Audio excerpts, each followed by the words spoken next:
नमस्कार साथियों, स्वागत है आप सभी का एक बार फिर से Kumar Gaurav current affair class notes में। और आज मैं आपसे बात करूंगा 10 जनवरी 2023 के कुछ महत्वपूर्ण प्रश्नों पर। ठीक है। और आज आपके लिए मैं गांधी स्पेशल और महावीर स्वामी स्पेशल कुछ क्वेश्चन लेकर आया हूं आपके लिए। ठीक है, क्योंकि आपको पता है कल हमने 9 जनवरी को प्रवासी भारतीय दिवस मनाया, तो उसी से संबंधित आपके कुछ रिलेटेड क्वेश्चन हैं, उन सभी पर आज हम चर्चा करने वाले हैं। ठीक है, तो बहुत ही अति महत्वपूर्ण ये आपकी वीडियो रहने वाली है। सभी साथी एक बार इसको पूरा अवश्य देख लेंगे और अपने सभी क्वेश्चनों को यहाँ से चूज़ कर लेंगे। ठीक है, जितने भी साथी आपका जो CET टेस्ट देने जा रहे हैं और जितने भी साथी आज SSC GD की फर्स्ट शिफ्ट का और सेकंड शिफ्ट का जो पेपर देने जाएंगे, उन सभी को मेरी तरफ से ऑल द बेस्ट। ठीक है, बढ़िया से आप सभी लोग पेपर करना और परीक्षा की खोपड़ी में छेद करके आना। ठीक है, और जाते जाते आप इस वीडियो को जरूर देख जाना, जिससे कि आपका एक दो क्वेश्चन और फंस जाए। तो आइए स्टार्ट करते हैं पहले क्वेश्चन से। और पहला क्वेश्चन आपके लिए है, वॉइस ऑफ ग्लोबल साउंड शिखर सम्मेलन। तो वॉइस ऑफ ग्लोबल साउंड शिखर सम्मेलन का आयोजन किया गया है आपका नई दिल्ली में। कहाँ पर मित्रों? नई दिल्ली में। इसका जो आयोजन किया गया है ऑनलाइन यानी कि वर्चुअल किया गया है। इसकी जो थीम रखी गई है वो है आपकी unity for voice, unity for purpose, इसकी थीम रखी गई है। ठीक है, तो आप सभी लोग याद रखना, इसका आयोजन कहाँ किया गया है? नई दिल्ली में। और कैसा? वर्चुअल है ये आपका। इसके बाद देखिए आपका क्वेश्चन है, रायसीना डायलॉग 2016, यानी जो रायसीना डायलॉग था इसका जो शुभारंभ किया गया था 2016 में किया गया था। और ये किस किस के द्वारा? तो विदेश मंत्रालय और एक है आपका ऑब्जर्व रिजर्व फाउंडेशन, इसके द्वारा इसका आयोजन किया जाता है। ठीक है, मोस्ट इंपॉर्टेंट क्वेश्चन है, इसको जरूर एक बार देख लेना। देखिए मित्रों, बात करने थी कुछ हाल ही में 2022 में आपकी कुछ बैठक हुई हैं, उनके बारे में जान लेते हैं कि कौन सी बैठक आपकी कहाँ हुई है। जैसे G20 की बैठक आपको पता है बाली इंडोनेशिया में हुई है। G7 की बैठक आपकी जर्मनी में हुई थी। क्वाड 2022 की बैठक आपकी टोक्यो में हुई थी। वैसे ही अगर आपसे बात करूँ, बिम्स्टेक 2022 की बैठक कहाँ हुई है आपकी? तो ये आपकी कोलंबो में हुई थी। इसी प्रकार से आप सभी लोग याद रखना कि हाल ही में आपकी एक और बैठक हुई थी जिसको हम वर्ल्ड मोबाइल कांग्रेस के नाम से जानते हैं। इसकी बैठक आपकी स्पेन में आयोजित की गई थी। ठीक है, ये सारी की सारी बैठकें आपकी जिनको आपको याद रखना है, कहीं ना कहीं आपसे ये पूछी जा सकती हैं। आइए बढ़ते हैं और देखते हैं अगला क्वेश्चन हमारा क्या कह रहा है। क्वेश्चन नंबर 2, इससे मैं आपको बहुत ही अच्छे तरीके से और शानदार तरीके से समझाऊंगा। पेशेंस के साथ पूरे क्वेश्चन को देखते रहना। देखिए मित्रों, पूछा गया है अमेरिका में संसद, जिसे हम कांग्रेस के नाम से जानते हैं, तो अमेरिका में संसद के निचले सदन, जिसे किस नाम से जाना जाता है? हाउस ऑफ रिप्रेजेंटेटिव, है ना, हाउस ऑफ रिप्रेजेंटेटिव का अध्यक्ष। तो आप सभी लोग याद रखना कि हाल ही में आपका जो, देखिए सबसे पहले आपको पता है कि संसद, हमारी भारत की संसद को संसद के नाम से जाना जाता है। जापान की संसद को डाइट के नाम से जाना जाता है। ठीक है, इजराइल की संसद को नेसेट के नाम से जाना जाता है। उसी प्रकार से अमेरिका की संसद को कांग्रेस के नाम से जाना जाता है। इसमें भी आपके दो सदन होते हैं, एक तो आपका होता है हाउस ऑफ रिप्रेजेंटेटिव, मैंने बताया आपको, जिसे हम निचला सदन भी कहते हैं, और एक होता है आपका सीनेट, जिसे हम उच्च सदन कहते हैं। ठीक है, सीनेट जो होता है इसमें आपकी 50 राज्य होते हैं और 50 राज्यों के लिए 2-2 सीटों का प्रावधान किया गया है। तो टोटल जो है आपका अमेरिका में 100 सीटों का प्रावधान है, क्योंकि यहाँ पर प्रांतों की संख्या कितनी है? 50 है।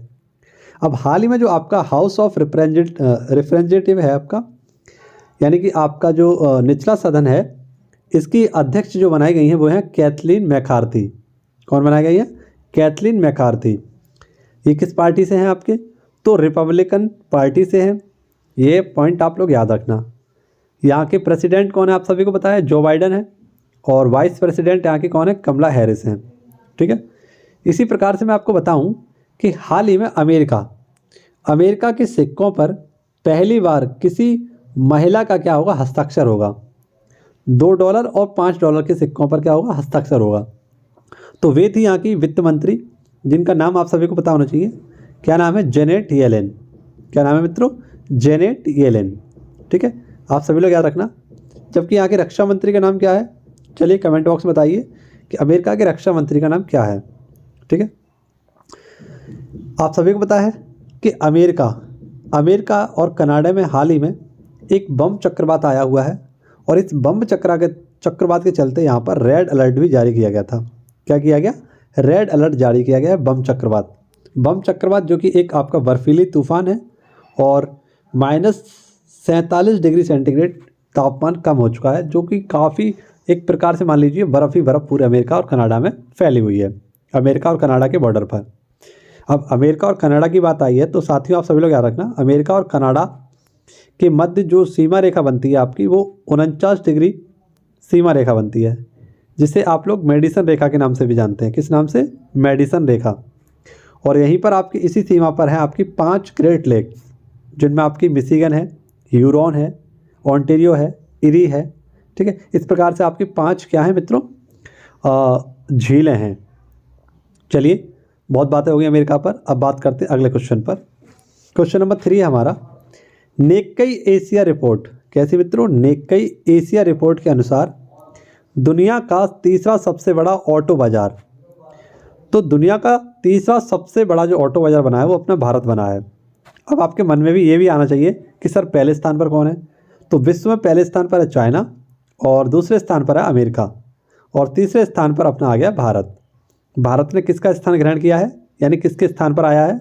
तो भारत आया है यहाँ पर जापान के स्थान पर। वही जापान जिसकी राजधानी टोक्यो है और यहाँ के नए प्रधानमंत्री कौन है? Fumio Kishida. इसी के स्थान पर आया है अपना भारत। अब भारत किस किस में क्या रैंक रखता है? जैसे इस्पात के मामले में भारत दूसरे स्थान पर है, चीनी उत्पादन के मामले में भारत पहले स्थान पर है और अर्थव्यवस्था के स्थान पर भारत 5वें स्थान पर है। ठीक है, परमाणु हथियार में भी आपका कौन से स्थान पर है? चौथे स्थान पर है। और हाल ही में आपका जो सैनिकों की रैंक आती है उसमें भारत तीसरे स्थान पर है। ये भी आप दोनों पॉइंट याद रख लेना। ठीक है, देखिए आपको अगर जापान दिख रहा है तो जापान के बारे में हम थोड़ी सी चर्चा कर लेंगे और जापान के 4 मुख्य द्वीप हैं, इन पर हम थोड़ी सी नज़र डाल लेते हैं। जापान के 4 मुख्य द्वीप कौन कौन से हैं? तो आप सभी लोग याद रखना, होक्काइडो है, ठीक है, होक्काइडो है, होन्शु है, ठीक है, होन्शु, एक है आपका क्यूशु, है ना, और एक है आपका शियुकु। ठीक है, आप सभी लोग याद रखना कि जो आपका होन्शु महाद्वीप है, होन्शु द्वीप है आपका, वो सबसे बड़ा है और इसी पर इसकी राजधानी टोक्यो स्थित है। ठीक है, होक्काइडो से होन्शु तक जाने के लिए यहाँ पर एक आपकी जल सीमा बनती है जिसे बोलते हैं सुगारू जल संधि। क्या बोलते हैं? सुगारू जल संधि। यहीं के जापान के आपके पूर्व प्रधानमंत्री जिनका नाम था शिंजो आबे, गोली मारकर इनकी हत्या कर दी गई। कहाँ पर? नारुनावा के स्थान है यहाँ पर। ठीक है, शिंजो आबे, इनको 2021 का भारत का पद्म विभूषण जो कि सेकंड सर्वोच्च नागरिक सम्मान है वो उससे सम्मानित किया गया और 2022 में इन्हें दिया गया था आपका नेताजी पुरस्कार। इसके साथ साथ शिंजो आबे को जापान का सर्वोच्च सम्मान जो है जिसे हम क्राइसेथम के नाम से जानते हैं, ये भी दिया जा चुका है। ठीक है, तो जापान का सर्वोच्च नागरिक सम्मान भी इन्हें दिया गया है और भारत का द्वितीय नागरिक सम्मान भी इनको दिया गया है। ठीक है, याद रहेगा आपको। चलिए आगे बढ़ते हैं अगले क्वेश्चन की ओर। इस क्वेश्चन के बाद हम बात करेंगे अपने महात्मा गांधी वाले क्वेश्चन पर। तो महात्मा गांधी से बनने वाले जितने भी क्वेश्चन होंगे उन सभी को मैं आपसे डिस्कस करूंगा। क्वेश्चन नंबर 4 देख लीजिए, वर्ष 2022 के लिए शीर्ष प्रदर्शन वाले वैश्विक हवाई अड्डे की सूची में भारत का हवाई अड्डा कौन सा शामिल है? तो भारत का कौन सा हवाई अड्डा? शीर्ष प्रदर्शन जो आपके हवाई अड्डे हैं उनमें भारत के 2 हवाई अड्डे आए हैं। टॉप 10 में 2 हवाई अड्डे हैं। सेकंड स्थान पर ही है आपका केम्पगोड़ा हवाई अड्डा जो कि बेंगलोर का है और 7वें स्थान पर है आपका इंदिरा गांधी एयरपोर्ट जो कि नई दिल्ली में है।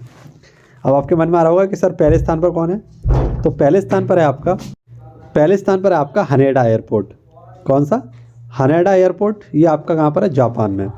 ठीक है, हनेडा एयरपोर्ट ये भी जापान का है और हम जापान पर बहुत सारी चर्चा अभी पिछले वाले क्वेश्चन में कर चुके हैं। ठीक है, अगर मैं आपसे पूछूं कि पहला कार्बन न्यूट्रल आपका हवाई अड्डा कौन सा है, तो आप सभी लोग याद रखना लेह हवाई अड्डा आपका पहला कार्बन न्यूट्रल हवाई अड्डा है। यहाँ पर आपको एक हवाई अड्डा दिख रहा है जिसका नाम मैंने अभी बताया आपको, केम्पगोड़ा हवाई अड्डा।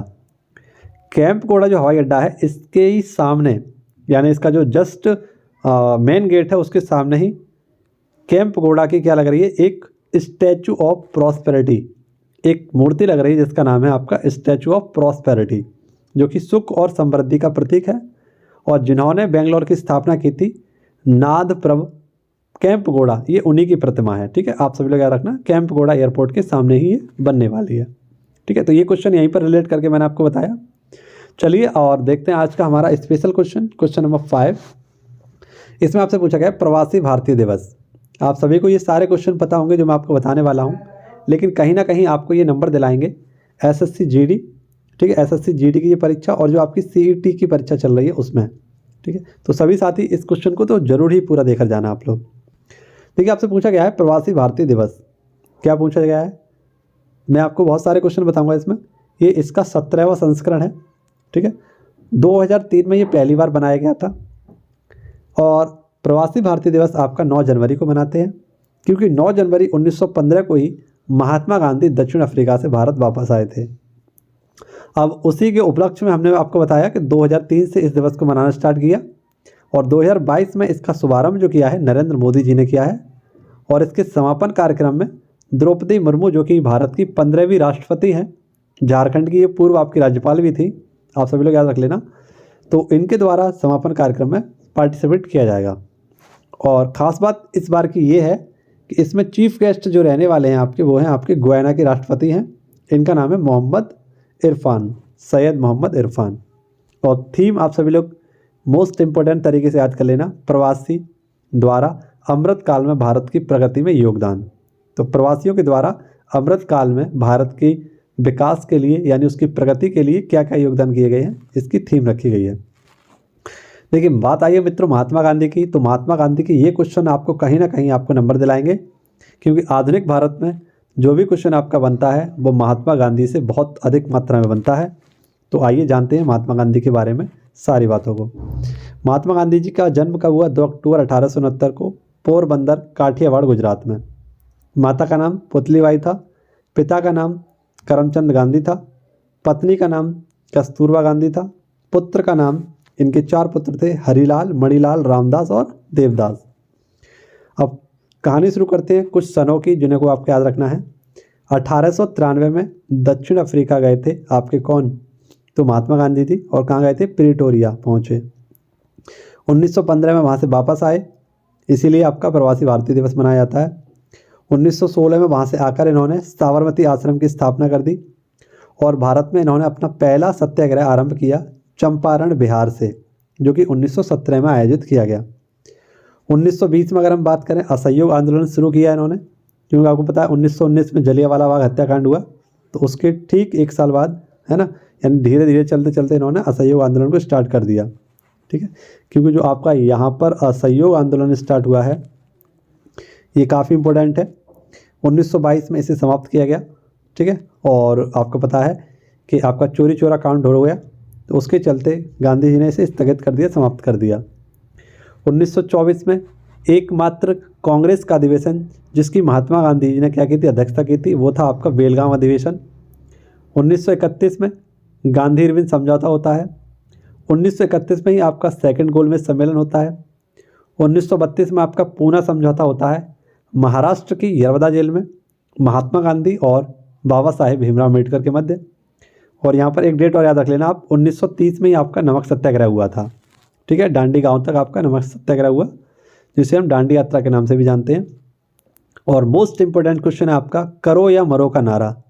तो भारत छोड़ो आंदोलन 1942 के समय महात्मा गांधी जी के द्वारा डू एंड डाई का नारा दिया गया था, करो या मरो का नारा दिया गया था। ठीक है, तो ये सारे फैक्चुअल क्वेश्चन थे आपके, जो सीधे सीधे आपकी परीक्षा में आपसे पूछे जाते हैं।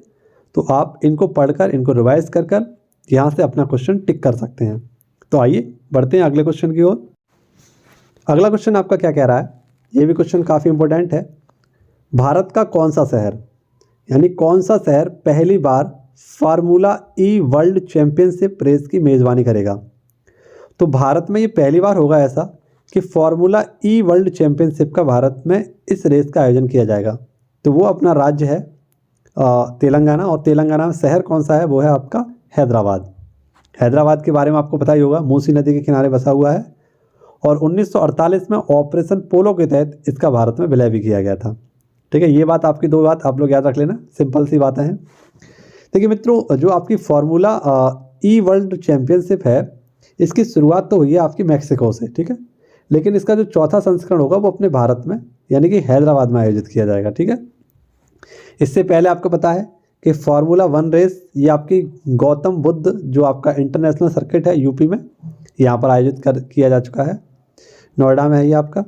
इसके बाद स्टैचू ऑफ इक्वलिटी ये आपका संत रामानुजाचार्य की मूर्ति है और ये कहाँ पर है आपकी प्रतिमा, तो हैदराबाद में है। गोल्डन एटीएम हाल ही में हैदराबाद में ही स्थापित किया गया था। देखिए साथियों, ये जो आपका KGF यूट्यूब चैनल है ये आपका ऑफिशियल यूट्यूब चैनल है और यहाँ से वीडियो उठाकर आपकी अन्य चैनलों पर डाली जा रही हैं। तो जितने भी साथी इस वीडियो को देख रहे हैं, ठीक है, और अदर चैनल पर अगर इस वीडियो को देख रहे हैं तो आप KGF यूट्यूब चैनल को क्या कर सकते हैं, सब्सक्राइब कर सकते हैं और वहाँ पर मैं आपको डेली ऐसे ही करंट अफेयर की सारी क्वेश्चन और वीडियो में आपको प्रोवाइड कराता हूँ, ठीक है। तो ऑफिशियल वीडियो देखने के लिए आप KGF यूट्यूब चैनल को सब्सक्राइब कर सकते हैं, ठीक है, वहाँ पर जाकर आप इसे सर्च कर सकते हैं। चलिए अगला क्वेश्चन देखते हैं। ये भी काफ़ी इंपॉर्टेंट क्वेश्चन है आपका और एक साथ मैं आपको दो न्यूज़ों के बारे में बताने वाला हूँ। देखिए, सम्मेत शिखर चर्चा में रहा है। सम्मेत शिखर ये आपका चर्चा का विषय बना हुआ है। अगर आपने टीवी न्यूज़ चैनल खोल के देखे होंगे तो जैन समुदाय का एक पवित्र स्थल है ये, जिसको हम सम्मेत शिखर के नाम से जानते हैं। ये पारसनाथ पहाड़ी में है आपका, झारखंड में। और पारसनाथ आपको सभी को बताया 23वें तीर्थंकर थे आपके, जिन्हें सांपों का देवता भी कहा जाता था।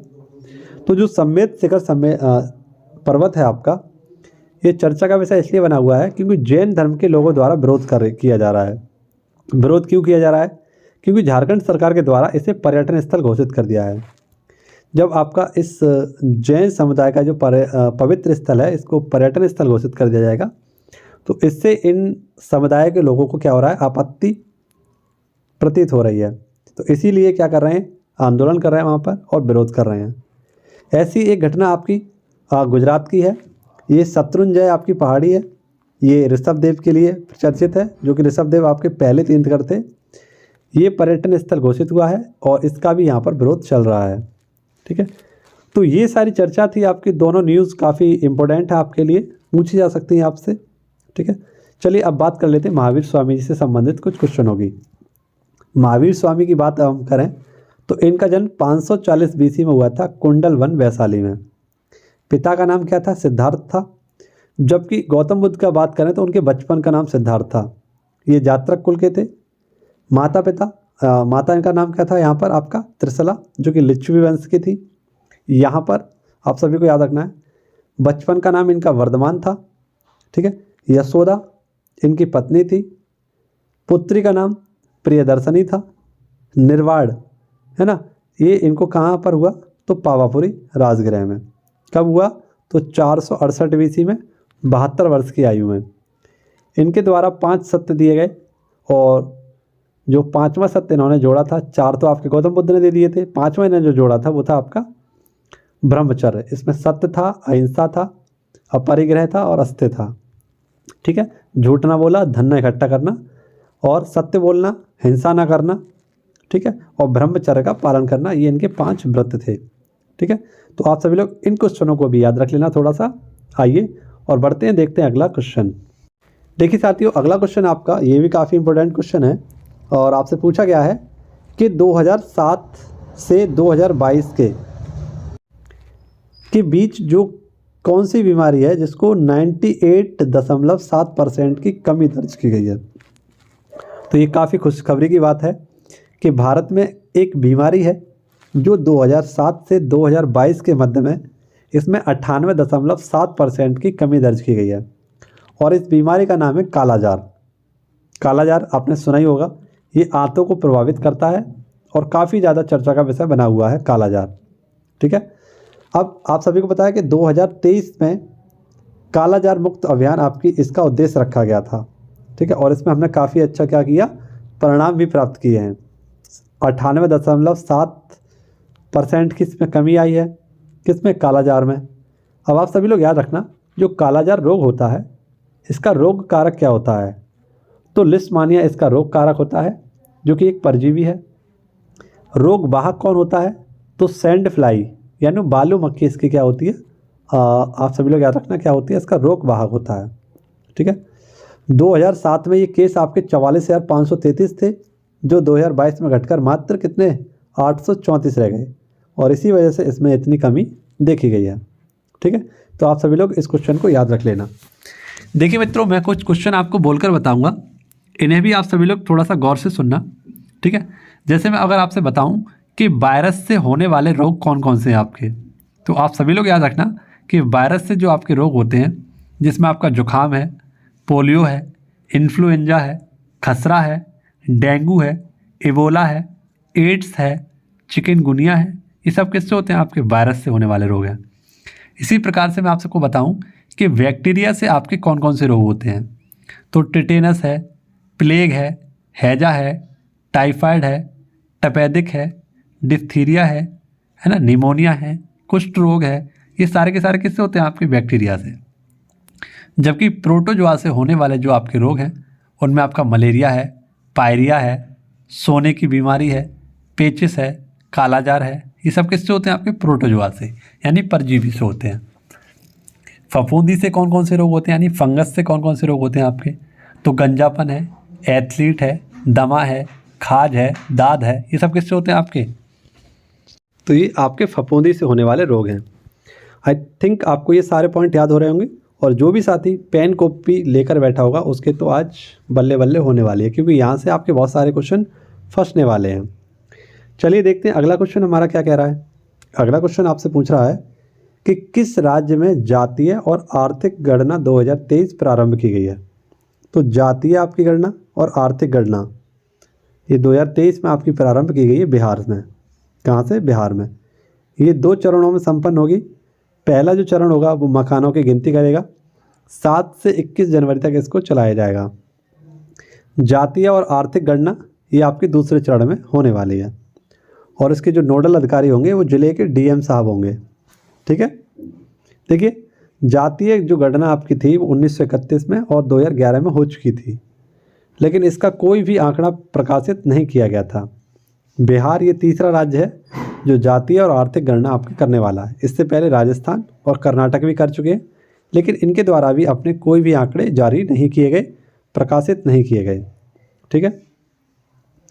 अगला क्वेश्चन देखिए, आपका क्वेश्चन नंबर 10 है, अंतर्राष्ट्रीय पतंग महोत्सव 2023।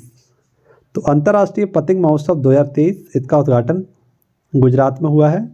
भूपेंद्र भाई पटेल जो कि यहाँ के क्या हैं? मुख्यमंत्री जी हैं, इनके द्वारा।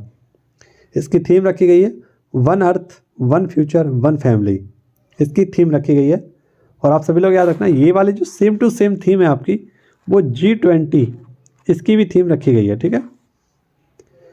वसुदेव कुटुंबकम इसके आधार पर भी रखी गई है। अगला क्वेश्चन देखिए, द रेजिस्टेंस फ्रंट और पीपल एंटी फॉरेस्ट फ्रंट को घोषित किया गया आतंकी संगठन किसके द्वारा? तो केंद्र सरकार के द्वारा। 2 आपके संगठन हैं, द रेजिस्टेंस फ्रंट और पीपल्स एंटी फॉरेस्ट फ्रंट, इन दोनों को केंद्र सरकार के द्वारा आतंकवादी घोषित किया गया है, ठीक है। तो ये तो आपका आज का करंट अफेयर था 10 जनवरी 2023 का, ठीक है। ये सारे क्वेश्चन आई होप आपने कंप्लीट किए होंगे और पूरी वीडियो को पूरी शिद्दत के साथ देखा होगा, ठीक है। जिस किसी साथी को वीडियो अच्छी लगी हो वो लाइक कर देना, और चैनल पर यदि नए आए हो तो उसे सब्सक्राइब कर लेना। आइए मित्रों, मैं आपको कुछ और क्वेश्चन दिखाता हूँ जिनका मैं आपको रिवीजन कराता हूँ, और कहीं ना कहीं ये आपकी परीक्षा में अगर फंस गए तो आपका बहुत फ़ायदा होने वाला है एक ही वीडियो से। देखिए, क्वेश्चन है आपका, पूछा गया है सियोम पुल का उद्घाटन, क्योंकि आपकी परीक्षाओं में बन रहा है 2022 का करंट अफेयर। तो सियोम पुल का उद्घाटन ये आपका अरुणाचल प्रदेश में उद्घाटित किया गया राजनाथ सिंह के द्वारा। किसके द्वारा बनाया गया था? आपका BRO के द्वारा। BRO की स्थापना 1960 में हुई थी, 7 मई 1960 को। इसीलिए BRO डे कब मनाते हैं? आपका 7 मई को मनाते हैं, और गृह मंत्रालय के ये अधीन आता है आपका, ठीक है। डोनीपोलो हवाई अड्डा अरुणाचल प्रदेश में है, और मछली संग्रहालय भी आपका कहाँ है? अरुणाचल प्रदेश में ही है, ठीक है। इसी प्रकार से कुछ और देखना आप लोग, जैसे सियोम पुल ये आपका लद्दाख में, पद्मा पुल बांग्लादेश में, सबसे ऊंचा पुल आपका जम्मू कश्मीर चिनाब नदी पर, और 2 पोरिया पुल आपका अरुणाचल प्रदेश में ही है सुबनसिरी नदी पर। अगला क्वेश्चन देखिए, जेलियाग्रो समुदाय द्वारा गान नगाई त्यौहार कहाँ मनाया गया है? मणिपुर में, ठीक है। N वीरेंद्र सिंह यहाँ के मुख्यमंत्री हैं, और राजधानी आप सभी को पता है इम्फाल है। संघाई उत्सव, ठीक है, ये भी आपका मणिपुर का है। लोकटक झील ये भी आपकी मणिपुर में ही है। केवल लेमजाओ नेशनल पार्क, ये भी आपका मणिपुर का है। थांगटा मार्शल आर्ट मणिपुर का है। काला चावल जीआई टैग मणिपुर को ही दिया गया था। अगला क्वेश्चन देखिए, मोपा इंटरनेशनल एयरपोर्ट का नया नाम।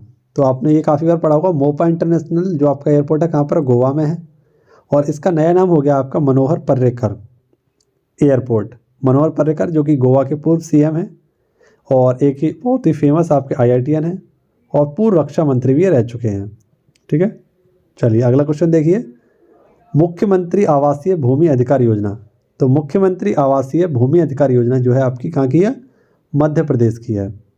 शिवराज सिंह चौहान जी के द्वारा इसे स्टार्ट किया गया है और भूमि अधिकार, जिनके पास भूमि नहीं है उनको भी क्या मिल सके, भूमि का अधिकार मिल सके, उनके लिए इसे स्टार्ट किया गया है।